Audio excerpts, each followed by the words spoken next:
So this week, most of the tasks have been just run-of-the-mill, ordinary, average, let's just say plumbing, wiring, and more wiring. Nothing too extraordinary or overly exciting, but yet it is still good progress pointing in the right direction. And we've been playing around with our kitchen layout and the design of that, and what would be the most efficient and functional layout for the space provided. So I will flip the camera around and get going on showing you guys what exactly we have gotten accomplished. We used a 4-inch drain pipe, and we wanted to make sure that if a plumber ever had to put his snake down it, there was plenty of room. So we brought 4-inch off the main line all the way up to the bathroom, and then that way from the outside there's a clean out. But what you see over here is all the aquatic mess that it takes to tie in the vent stack, and the vent stack goes out up there through the roof. This is the exhaust fan. It's just hanging loose. I know it's a little cockeyed, but it's just loose so that once we get ready to put the ceiling in, we can loosen up these screws, get it set where we want it to, put it up into place, and it's done. And then that vent's outside. You can see the vent line out there. Over here, Sub panel. Let's explain the sub panel. Okay. Why do we have a sub panel in this house? Okay, so this is a 125 amp sub panel, and we can only use 100 of those 125 amps because there needs to be a reserve. And that is to say, we don't ever want to overheat this. Say if all the air conditioners and everything turned on at the same time, the load could create a lot of heat, and that could potentially create a fire. So we're always operating well within the range that this has been designed for. This is a 4-aught cable coming in, and it can handle 100 amps, no problem. And it's for this end yes. of the house. These are called the home runs. So there's a home run for, let's see up there, I think it says. Got them labeled. There's the bathroom. So there's the bathroom, 2 bedrooms. Each bedroom has a home run, so that means power is being supplied to each room. Anyway, that is the sub panel that brings the power from the front of the house to the back. And one of the reasons why we did it that way is because we don't want a ton of wires running down through the house that could potentially break, could have a short, you could have any number of issues. So we just bring the power from the front of the house to the back with a sub panel, and then it's easy to control, and it does a nice tidy job of getting everything ready for the inspector. We used PEX A for the plumbing. Yeah, right here. PEX. And I'm going to have Jamie stop it for a minute. I'm going to come back real quick, and I'm going to show you how to put a PEX A fitting together. All right, so I'm going to give you a little demonstration of why we chose PEX A. Okay, so PEX is this flexible hose. They have PEX A, PEX B, a number of different styles and types of PEX for all sorts of things, but it's for potable water. And the nice thing about PEX A is it is super resilient and super tough. And it'll handle a wide range of things quite easily. So the first things first, you get this little ring, and then you push it on to your PEX pipe, see that? And then you can buy your fittings. I bought an assortment off of eBay. Yes. And you can see I have all my little T's, elbows, anything I would need, plugs. It's kind of a mishmash of a lot of little different parts.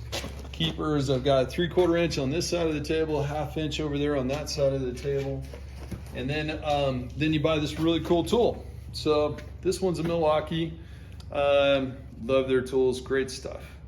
So if you squeeze it, see how that spreads out like that? And then it snaps. Isn't that cool? Okay, so all you do is you stick it into the end of your PEX pipe, twist it a little bit as you go. Now, see how that spread that out? So then what I do is I can take and just kind of leave it like that for a second. Then I can take and pull it off, push it on there. And then see that? Ta-da! It shrinks back down And that sucker, if it ever leaks, well, it'd be a big surprise, but 99% of the time they don't. That sucker, once you're done with it, it's in there. So that tool, it stretches out. What exactly is it doing? It stretches that collar out, and then the plastic has memory, and it wants to go back to its original size. So then it shrinks down. See, like right now, I cannot get that thing off there. And I can barely twist it, but it's still shrinking down. When it shrinks down all the way, it takes a couple of minutes to shrink back down. That dude is not going anywhere. Now, the cool thing is, this is how you cut it. So if you screw up, see how I'm cutting through there? Look at that, ta-da. And so it's super easy to cut it to size, and if it doesn't fit, and I don't like it, then I can take and just come in here from the side, cut it off, clean it up a little bit, and you just got to loosen it up enough to take it off. So the idea is that if you screw up, because you didn't put your pipes together quickly enough or something else, then you can take it apart and you can cut it and you can put another piece on. Redo it. Yeah, so this stuff is super cool, super easy to work with. So now that tool, the Milwaukee tool, we have PEX A. Will that work with PEX B? You know, I haven't done enough research to see if those fittings will work, but I doubt it. Most people use PEX B with shark bite fittings. Yes. But those shark bites are really expensive. And they're coming down in price a lot. They're a lot easier to use than they used to be. But, there you go. And of course, on camera, nothing works like you'd normally do. Of course, it's Murphy's Law. Murphy is visiting us today. So, I'm trying not to destroy my fitting, and if I had my glasses on, I'd probably do a lot better job of this. There we go. All right, so see that? It came off. I'm gonna show you. These are the stubs that you can buy. Just ordered a bunch more. I love that I can get all this stuff online real easily. And thank you for all you people that have your eBay. I find I use eBay quite a bit. There it is right there. So then once the system is pressured up and tested, what we'll do is we'll come in with a little pipe cutter, spin this off after all the finished materials are on and we get the spacing where we want it. And then we'll just put a shark bite angle stop on that to hook up to the kitchen sink and toilet and anything else you want to hook up to. And you know, I love watching YouTube videos because you can learn so much. Any of the information you're missing or if things have changed, such as I've been in the industry for 35 plus years, something like that. Since you were, what, 18 or 19? Oh, I started really young. Yeah, I did an apprenticeship. I started when I was 18, but my family started building a house when I was about 8 years old. And so I watched and worked and did everything I could with everybody that was working around that house, and I learned a ton when I was a little kid. But you can see over there, there's the kitchen. And so, you know, we were able to take and put the plumbing in here. It was relatively easy. We just had to drill the holes, bring it around to the supply. Yep. Once we're done with this week, we're trying to wrap up the plumbing and the wiring, right? Yes. So after that, then it's insulation and closing up, right? Yep. So we've got to run our gas lines for the appliances. We've got to finish up electrical. We've sort of roughed in this side of the house. We still have some high stuff. We would like to put in either one giant ceiling fan or some other lighting arrangements. You can see this is just a string of lights here. Temporary. This came from a shipyard, this string of lights. So this is what they use inside of a ship when they're building it. And we just plugged it in and used it for the house. It was very handy. I scored it somewhere along the way. I don't recall. We're holding out and we're hoping right in the center of the loft up there, if you guys can see, that we can score a really cool windmill fan. It looks like a windmill, but it's a ceiling fan for up there in the loft. And I don't know, maybe a second one to go across the ridge here in the living room. We'll see, but There's some key pieces we're holding out for, hoping that that would be easy to locate and kind of fit the ambiance of this house. So today we are working over at the little fixer-upper that we got in the last storm. I guess this tree split this branch. We found it on the ground. The tree is compromised. It is not the healthiest tree, so we will be taking the entire tree down. It barely missed the wires overhead, if you could see the wires up there, as this tree went down. And so we need to get this taken care of today, but we have the electrical company coming out, and they are going to unhook our lines above and take them down so that we can fall the rest of this giant tree safely without worrying about snagging our wires. Because again, the tree is compromised and it just simply needs to come down, especially with it splitting and snapping like that. So that is today's task, and this is the before, so I'll hopefully get some footage of during and after. So, hey Ryder, if you cut them into pieces, the girls can start dragging or easy to put on the tractor. I always like to cut it out here and work towards the tree, because the tree holds it up for you. Does that make sense? If you cut it right there and the whole thing drops on the ground, then you're dealing with snarl, and that's no fun.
Hey everyone, so I wanted to finish this video with acknowledging those of you who commented where you are from.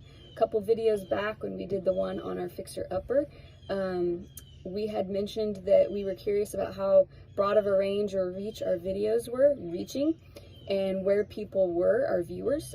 So I just wanted to acknowledge those of you that did comment. We have, let's see, several from Florida and Georgia and Texas. Let's see, we have some from the West Coast, Washington, California, New Mexico, a couple from Michigan, let's see, Pennsylvania, Connecticut. I'm trying to remember, I think Indiana was one, and then Newfoundland, Canada. I believe 2 are from Newfoundland, Canada, and possibly a 3rd from a different region in Canada. I think, I don't know, I might be forgetting some of you, so I apologize, but thanks for commenting. It was super exciting to see where you guys are all from and the regions that our videos, the region and areas, sorry, that our videos have reached. We are finishing a day down here at the house. I just got weed eating, sorry, I'm tired and I'm out of breath, weed eating a whole big firm row of sunflowers that have sprouted out and pulled the weeds back. So I've been in the sun.